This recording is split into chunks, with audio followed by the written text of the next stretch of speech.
మీరు మీ అభిమాన shows and serials TV కన్నా ముందు ఈటీవీ విన్ యాప్లో చూడండి. Download and subscribe to ETV win app. 99 రూపాయలు మాత్రమే.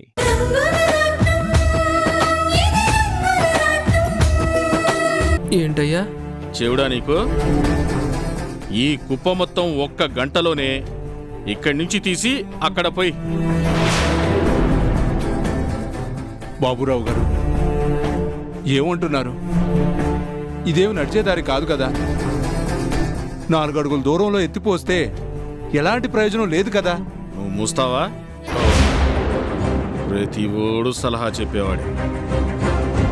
ఎప్పుడు ఎక్కడ ఎవరితో ఎలాంటి పనులు చేయించాలో నాకు బాగా తెలుసు.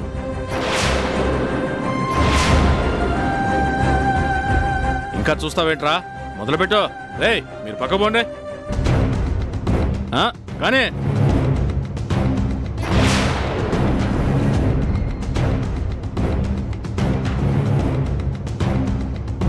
శివ ఆగు. ఏంటయ్యా ఇది? ఏంటి అన్యాయం? ఈ కుప్పనెత్తించి 4 అడుగుల దూరంలో పోయిస్తే మీకే మొరుగుతుంది. ఓహో, 4 అడుగుల దూరం మరీ దగ్గరంటావా? నీ మాట ఎందుకు కాదనాలే.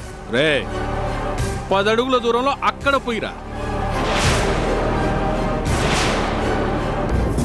ఓ పోస్తాను. ఇది అన్యాయం, దారుణం. నేను చూస్తూ ఊరుకోను. ఊరుకోకపోతే పక్కకి తిరిగి కళ్ళు మూసుకో.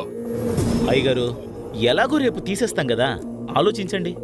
వీరయ్య, ఇది మీ ఎవరికి సంబంధం లేని విషయం. అనవసరంగా తలదొచ్చద్దు. మర్యాదగా ఉండదు. పోండే, ఎవరి పనులు వాళ్ళు చేసుకోండి. వెళ్ళండి. రే శివ, గంటంటే గంటే, గంటలో పూర్తయిపోవాలి. కానీ ఏంటయ్యా మీ దౌర్జన్యం? 4 చెయ్యాల్సిన పనిని ఒకే ఒక్కడు, అది కూడా 1 గంటలో పూర్తి చేయాలా? చెయ్యాలా కాదు, చేసి తీరాలి. మీ అయ్య బతిమిలాడితే నీకు పనిచ్చింది నేను. ఆ సంగతి మర్చిపోకు. రేయ్, గంటంటే గంటే. కానీ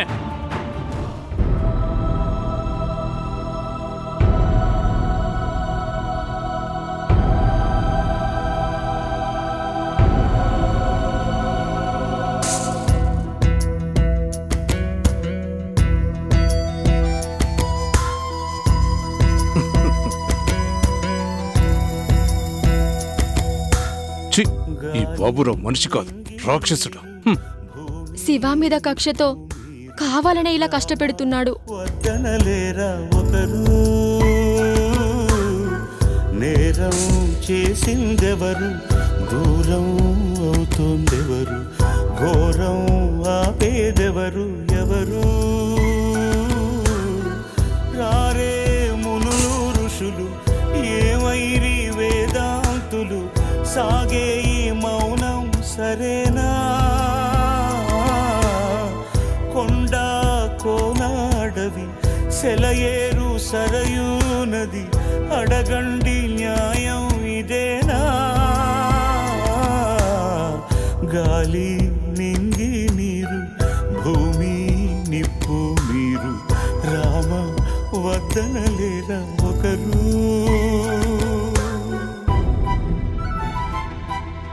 ఒరే నీచుడా, నికృష్టుడా, పగబట్టి ఒక అమ్మాయికున్ని ఇలా సాధిస్తున్నావా?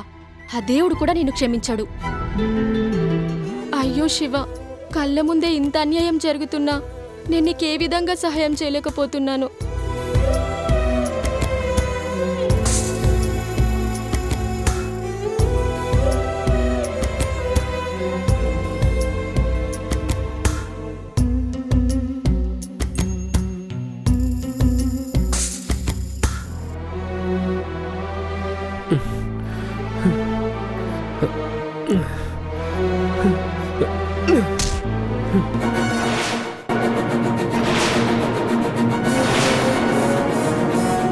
శివ, శివ,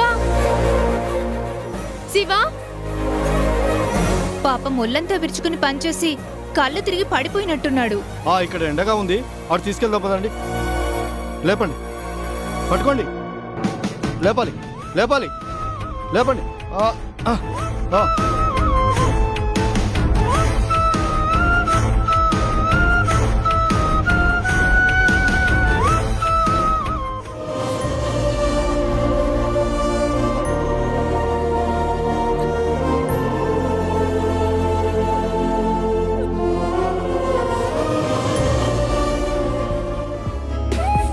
అబ్బా, హర్ష గారింట్లో తిన్న గుత్తొంకాయ కూర ఎంత రుచిగా ఉందో. ఏంటో కంట్రోల్ చేసుకోలేక మళ్ళీ మళ్ళీ మళ్ళీ ఆ కూరని వడ్డించమన్నాను.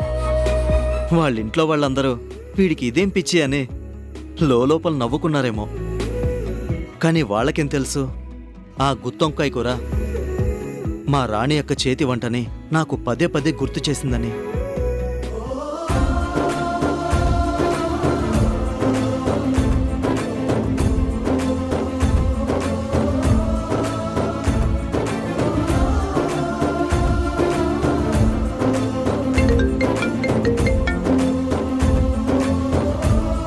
హాయ్ సుష్మా.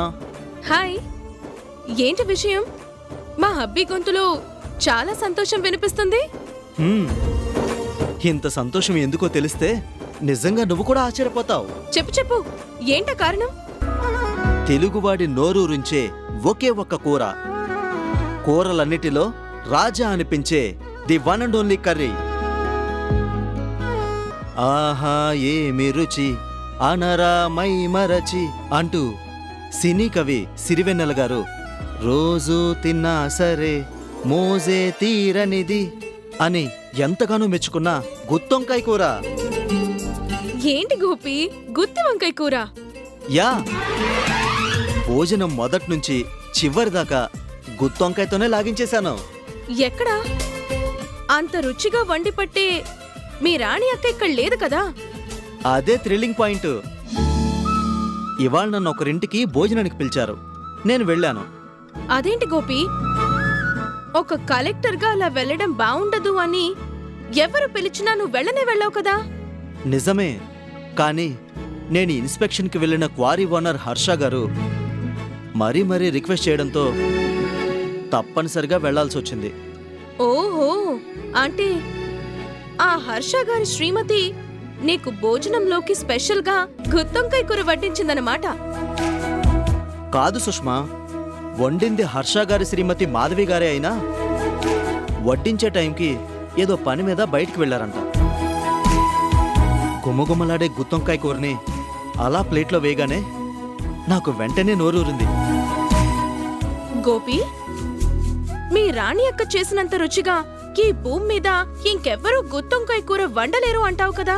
మరి ఆవిడెవరో చేస్తే నీకలా ఎలా నచ్చింది?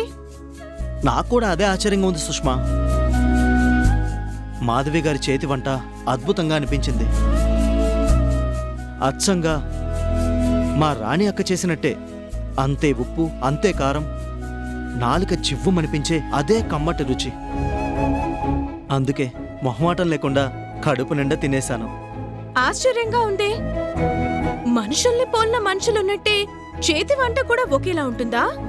ఉంటుందా కాదు, ఉంది. కూరను తింటున్నంతసేపు నేను అక్కనే తలుచుకున్నాను. తన జ్ఞాపకాల్ని గుర్తు చేసుకున్నాను. చాలా రోజుల తర్వాత తృప్తిగా భోంచేశానని అనిపించింది. మీ రాణి అక్కని గుర్తు చేసుకుంటే నాకు కూడా చాలా సంతోషంగానే ఉంటుంది. నిజంగా తను దేవత లాంటిది. ఒకప్పుడు నేనే మా మమ్మీ మాటలు విని రాణి అక్క మీద ద్వేషాన్ని పెంచుకున్నాను.